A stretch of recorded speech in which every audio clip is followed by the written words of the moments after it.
नमस्कार और जय हिंद। आप देख रहे हैं हमारी खास पेशकश लाइव 360 डिग्री। मैं हूं दीपक चौरसिया और मेरे साथ अगले 1 घंटे बने रहेंगे अजय झा।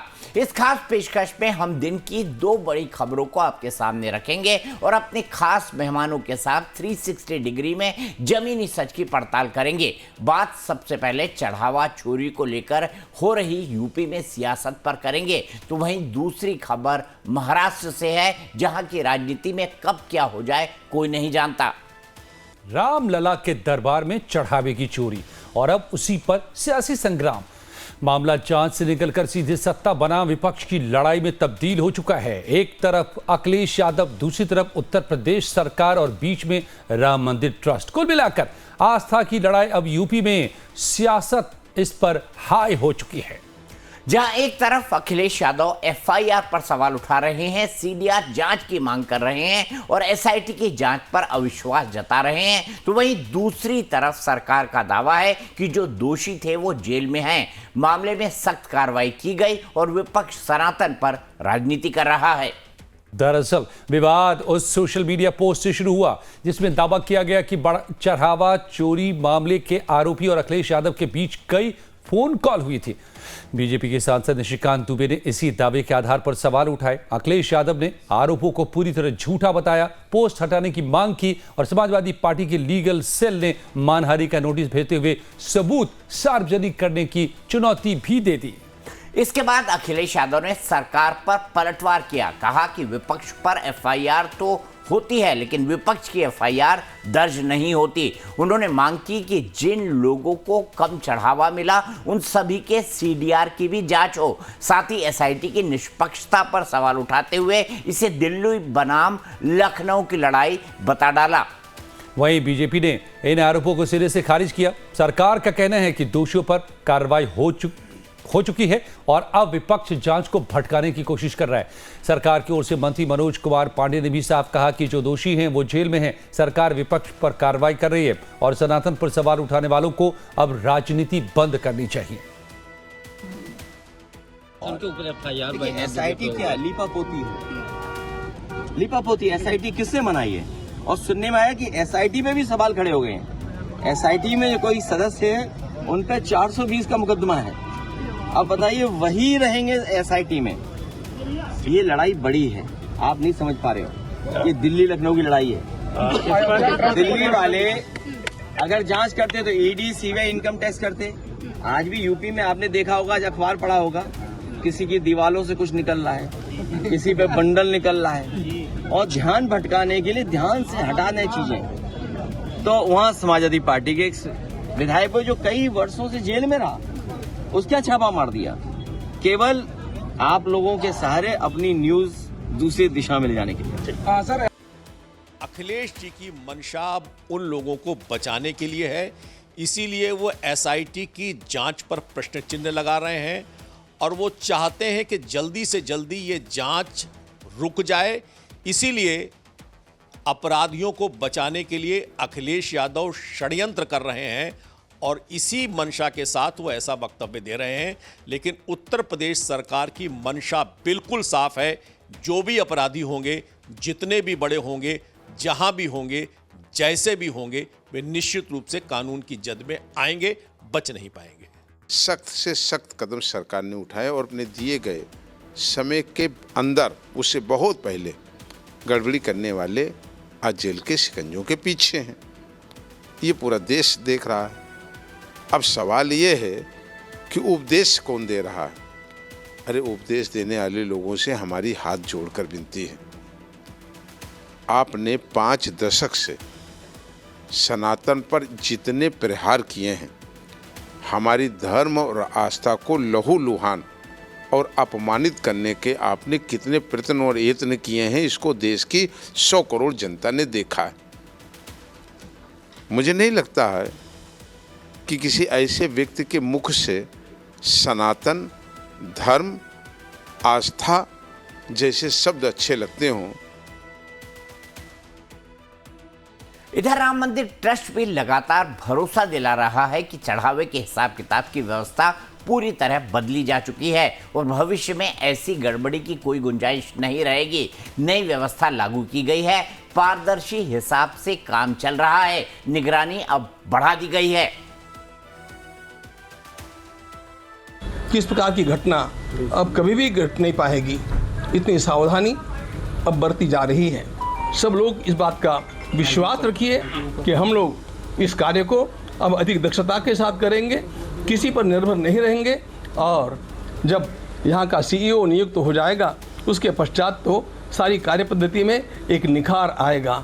हम पूरे राष्ट्र को विश्वास दिलाते हैं कि हमारा यह राम मंदिर लोगों के आंखों में से, उनकी नज़र में से उतरेगा नहीं, उल्टा अब एक स्वच्छता होने के बाद में वह बहुत अधिक चमकेगा और लोगों के अधिक आदर को पात्र होगा।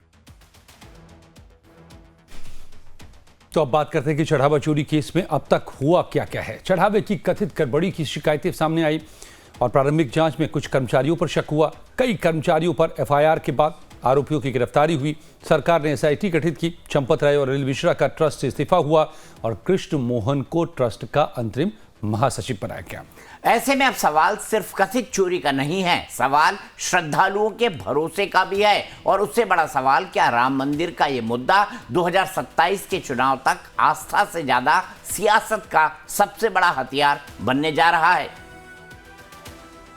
तो ये और जिस तरीके से हमारे साथ आनंद दुबे दीपक सर जुड़ चुके हैं, प्रवक्ता हैं बीजेपी के, डॉक्टर निखिल खत्री हैं, प्रवक्ता हैं एसपी के, लेकिन आज अखिलेश यादव ने तो बड़ी बात कह दी कि ये तो दिल्ली और लखनऊ की लड़ाई है। हमेशा वो उत्तर प्रदेश में जो कुछ होता है उसको दिल्ली और लखनऊ की लड़ाई से जोड़ कर देते हैं और इसी तरह का बयान देते हैं। हालांकि एक चीज मैं अखिलेश जी की मानता हूं, मुझे बड़ी अच्छी लगती है, वो व्यंग काफी अच्छे कर लेते हैं, वो चुटीले अंदाज में अपनी बातें कहते हैं, वो अच्छी बात है। उनके ट्वीट्स भी कमोबेश उसी तरीके के होते हैं, लेकिन मुझे इस बात में कोई आश्चर्य नहीं है कि अखिलेश जी ने इस तरीके का बयान दिया है, क्योंकि वो हर लड़ाई को दिल्ली और लखनऊ की लड़ाई बताने की ही कोशिश करते हैं। लेकिन जब 24 के बाद से 24 की सफलता जो अखिलेश यादव को मिली, तो उसके बाद से लगता है कि ये फॉर्मूला उनके लिए कारगर भी है। वो 2022 के पहले भी इस तरह की बात कहा करते थे। लेकिन 2024 में उनको सफलता मिली और उनको लगा कि शायद दिल्ली और लखनऊ की लड़ाई का कोई पटाक्षेप होगा, ऐसा हुआ नहीं। लेकिन फिर भी वो इस तरह की बातें करते रहते हैं। लेकिन यहाँ पर सबसे बड़ा और अहम सवाल ये खड़ा होता है, आनंद दुबे जी हमारे साथ जुड़ गए हैं, प्रवक्ता हैं भारतीय जनता पार्टी के। आनंद दुबे जी, आपके हिसाब से ठीक कार्रवाई हुई है? नहीं, कार्रवाई बिल्कुल ठीक हुई है, लेकिन एक बहुत महत्वपूर्ण चीज पर मैं आपका ध्यान ले जाना चाहता हूं। आपने अभी कहा कि अखिलेश यादव ने, एंकर महोदय अजय जी ने कहा कि अखिलेश जी ने आज एक बड़ी बात कही कि दिल्ली, सबसे बड़ी बात उन्होंने आज कह दी। कई दिनों से बाबरी बॉयज का जो टेम्पल रन था ना, ये बाबरी बॉयज का टेम्पल रन जो पिछले कई दिनों से चल रहा था, आज वो खुल के जनता के सामने आ गया। जब सवाल पूछा गया कि सीईओ बदल दिए गए हैं, वहां पर नियुक्ति हो गई है, सांचा बदला है, तो उन्होंने कहा सांचा से काम नहीं चलेगा, पूरा ढांचा बदलना पड़ेगा। यानी जिस बात को कट्टरपंथी लोग कह रहे थे कि कयामत तक हम इंतजार करेंगे और जो बाबरी बनाने का सपना देख रहे थे, अखिलेश यादव जी भी उसी सपना के हिस्सा हैं और आज उन्होंने मुंह से इस बात को स्वीकार किया है। उन्होंने, आप इस बाइट को फिर से सुनिए, इसी पोर्शन में जो आप चला रहे थे, इसी में उन्होंने कहा है सांचा नहीं, ढांचा बदलना है। ना आनंद दुबे जी वो ट्रस्ट की बात कर रहे थे, वो मंदिर का ढांचा बदलने की बात नहीं कर रहे थे। और बीजेपी की बोले कि सीडीआर निकालिए, 99.9% लोग बीजेपी के निकलेंगे, तो बीजेपी का ढांचा। ये तो सिर्फ दिखावा है, ये तो सिर्फ दिखावा है, उसी ढांचे की बात कर रहे हैं। ओ, तो आपने मन की बात पढ़ ली। टेम्पल रन का खेल था ना, वो खत्म हो गया। ये जो कई दिनों से जो चिंता जता रहे थे अखिलेश यादव जी, वो खत्म हो गया। अरे अखिलेश यादव जी तो कह चुके हैं कि बीजेपी के शरारती तत्वों ने ज्ञानवापी पे शिवलिंग रख दिया, जहां कपड़ा रख दो वहीं मंदिर बता देते हैं ये लोग। तो इनकी चरित्र को, इनके वाणी को, इनके भाव को सभी लोग अच्छी तरह से जानते हैं। बस ये है कि ये खुल के सामने आ गया। अभी कुछ दिनों पहले आप देखिए, राम गोपाल जी का पुराना वीडियो लगातार चल रहा था और जो ओवर एक्टिंग के पैसे हैं जो विपक्ष के, वो उस वीडियो ने काट दिए। जो ओवर एक्टिंग की दुकान चल रही थी वो कट गई। और देखिए, मैं फिर से आपको कह रहा हूं कि इनके दिल में सिर्फ और सिर्फ बाबरी है। बाहर ये कुछ भी कहें, मन में बाबरी है, और ये बाबरी समय समय पर इनके मुंह से निकलती रहती। ठीक है, आपने अपनी बात और दिशा बदल दी। मैं इन्वेस्टिगेशन पर आऊंगा। मैंने जब ठीक है तो आपने कहा बिल्कुल ठीक हुई है, लेकिन क्या क्या उसके रोड ब्लॉक से क्या क्या दिक्कत है, इसको मैं आपसे सवाल के मार्फत पूछूंगा। लेकिन डॉक्टर निखिल खत्री, जो सबसे बड़ी बात है, वो कह रहे हैं कि अखिलेश यादव इस पूरे मंदिर का ढांचा बदलने की बात कह रहे हैं। दीपक जी, बीजेपी वालों से हम उम्मीद ही क्या कर सकते हैं? ये हमेशा बातों घुमाते हैं। हम उस ढांचे की बात कर रहे हैं जिस ढांचे ने पूरे श्री राम मंदिर की नींव हिला दी है, उसकी पूरी नींव को खोखला कर दिया है। ये भारतीय जनता पार्टी के लोगों ने और आरएसएस के लोगों ने, बीएसपी लोगों ने जिनकी नींव को खोखला कर दिया, हम उस मंदिर की बात कर रहे हैं, हम उस चीज की बात कर रहे हैं। और ये हम यहाँ पर बैठ के बरगला रहे हैं। मतलब बीजेपी का काम क्या दीपक जी? मात्र ये झूठ बोलना, जुमले देना, इनमें इतनी हिम्मत नहीं है। किसी मेन एक्यूज का नाम बताने को यहाँ पर बैठकर खुश हो रहे हैं कि आरोपी पकड़े गए। अगर मुख्य आरोपी अगर पकड़ा गया तो कहीं ना कहीं इनसे तार जुड़ सकते हैं। इस मारे खुश हैं कि कोई पकड़ा नहीं गया। और टीनू यादव के भाई ने तो बोला है कि किसी बड़े व्यक्ति का अभी तक नाम क्यों नहीं उजागर हो रहा है। टीनू यादव जो ड्राइवर थे, जो ड्राइवर के साथ जिनकी वो गाड़ी चलाते थे, उनका तो बिल्कुल आपने क्लीन चिट दे दी है। और अभी जो गोपाल राव है, गोविंद गिरी है, क्या इनकी भी चंपत राय जी से मुलाकात नहीं हुई है? लेकिन ये सब कुछ करते हैं, पर बीजेपी इस पर सब पर मिट्टी डालती है। और मैं तो इनसे पूछना चाह रहा हूँ, ये आज दान पात्र में चोरी कर रहे हैं, कल ये हमारे निवेश में चोरी करेंगे।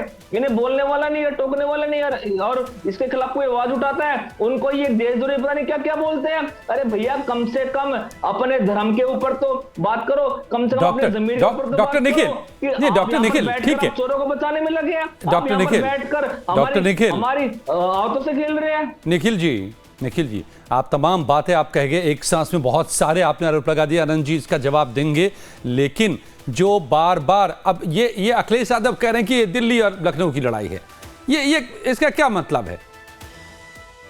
कोई इसका है कहीं पर इस मामले से तालमेल? जो आप कह रहे हैं कि ये घुमाते तो आप भी हैं।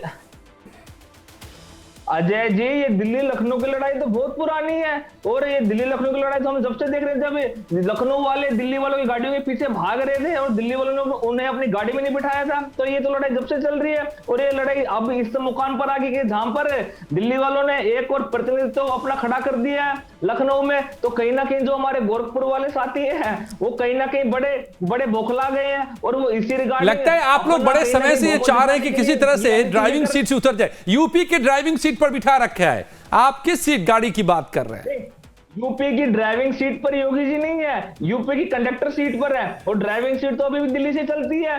तो इसके साथ साथ बात तो इस समय ये होनी चाहिए कि कम से कम जो चोर हैं, दिल्ली वाले कुछ नहीं बोल पा रहे हैं चोरों के ऊपर, लखनऊ वाले कुछ नहीं बोल पा रहे हैं। और योगी जी तो अभी 10 तारीख को जाएंगे, योगी जी कल जाएंगे अयोध्या में। पर एक बात तो SIT जांच जो हो रही है उसमें खुद ही 420 लोग हैं। तो 420 लोग क्या 420 को पकड़ पाएंगे? नहीं पकड़ पाएंगे। और अब जब कल योगी जी राम मंदिर आएंगे तो कम से कम एक SIT जांच उन पर भी बिठा दी जाए कि इन्होंने इतने ताबड़तोड़ इन्होंने दौरे किए हैं, ये दौरे क्यों किए गए हैं जब इन्हें कुछ बात का पता ही नहीं है। तो सारी बातों को मिलाते हुए हम तो दीपक जी, अजय जी, एक बात कह देना चाह रहे हैं कि भारतीय जनता पार्टी वाले लोग अपना जमीर को देखे, राजनीति ना करें और कम से कम जिन्होंने चोरी की है उनका नाम उजागर करिए, पूरे ढांचे को बदले। ठीक है, नहीं कर पाएंगे। और इसके साथ साथ ये कितनी बातें बोल रहे हैं, ये सारी की मनगढ़ंत बातें हैं। ये कभी भी मुद्दे पे बात नहीं करते हैं, हमेशा मुद्दे से भटकाते हैं। और इसी कारण 24 में जनता ने इनको हराया था और 27 में जनता इनको फिर से हराने जा रही है। चलिए, 27 में जनता हराएगी नहीं हराएगी, लेकिन आनंद दुबे जी कई सारे सवाल है।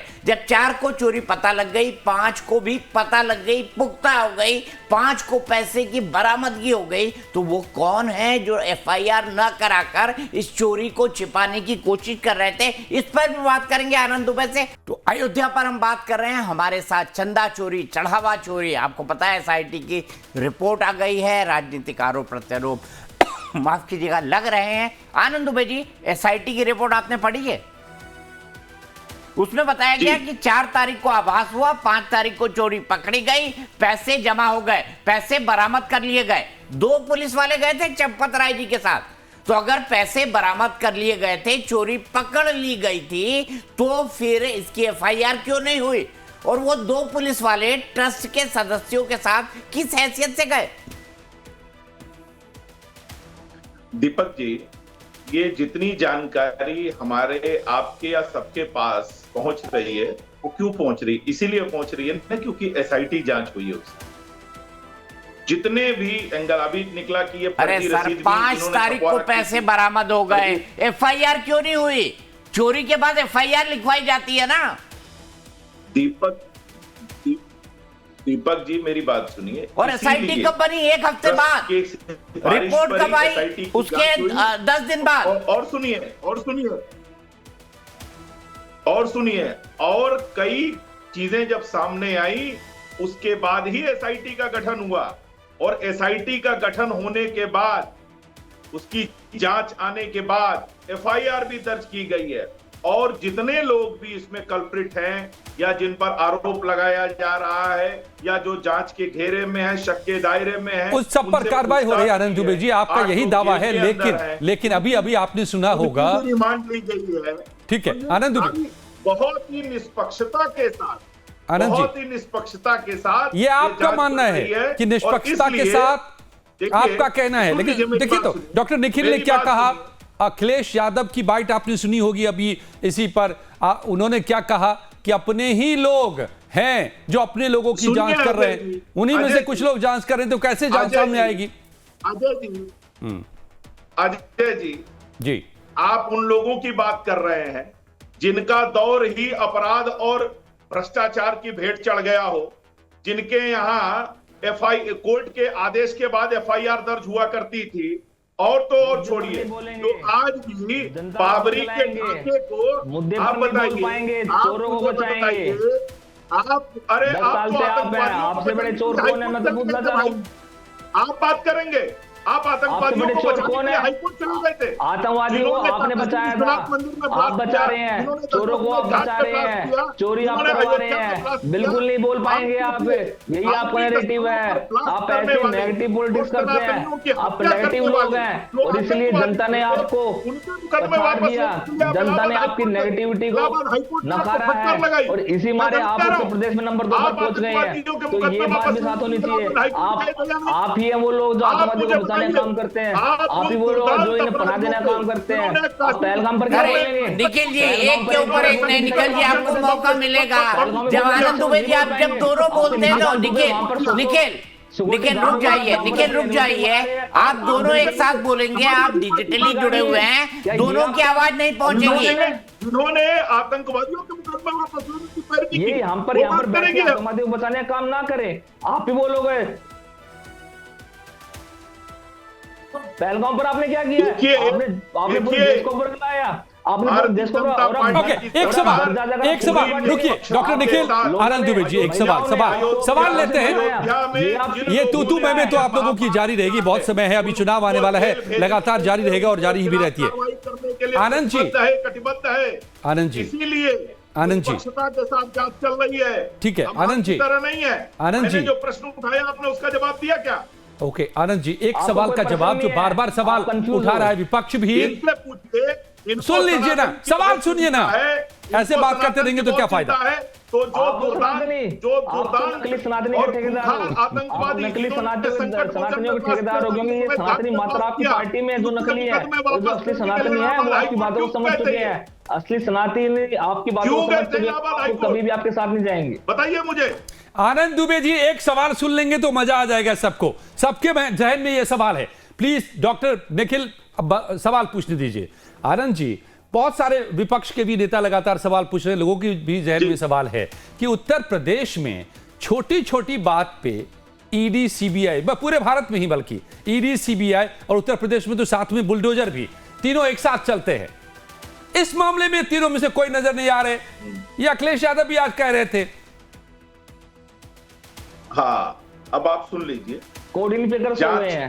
जांच लगातार जारी है, जांच का दायरा बढ़ रहा है, और जिस एजेंसी की इसमें आवश्यकता होगी, चाहे ईओडब्ल्यू की आवश्यकता हो, और आपको एक चीज और बता दूं, चाहे ईओडब्ल्यू की आवश्यकता हो, चाहे ईडी की हो, चाहे सीबीआई की हो, और तो और बुलडोजर भी चलेगा, बस आप देखते जाइए। चलेगा बुलडोजर चलेगा, आपने ऐलान कर बिल्कुल दिया चलेगा। लाइव टाइम्स पर। आनंद दुबे जी, जिन लोगों ने अजय जी मैं बताऊंगा, जिन लोगों ने अजय जी मैं बताऊंगा इनकी बात को मैं दूंगा। लोगों ने सरकारी संपत्ति पर कब्जा किया है, जिन्होंने भगवान राम के साथ द्रोह किया है, उनके ऊपर बुलडोजर चलेगा।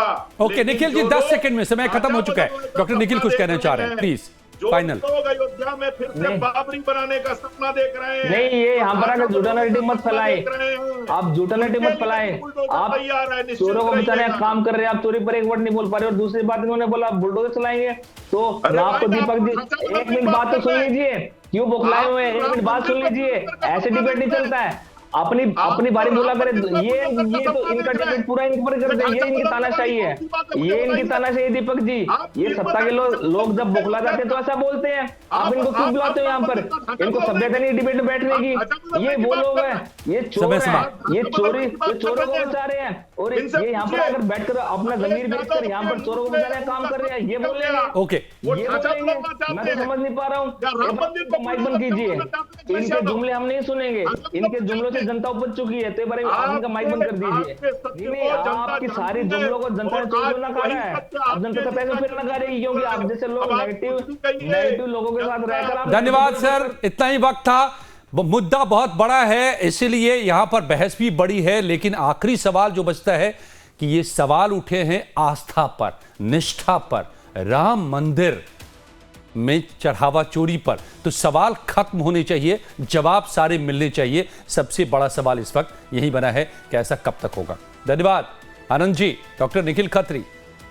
और कुछ ही पलों में आज के एक और इस वक्त के बड़े अहम सियासी मुद्दों पर बड़ी बहस। बने रहिए हमारे साथ।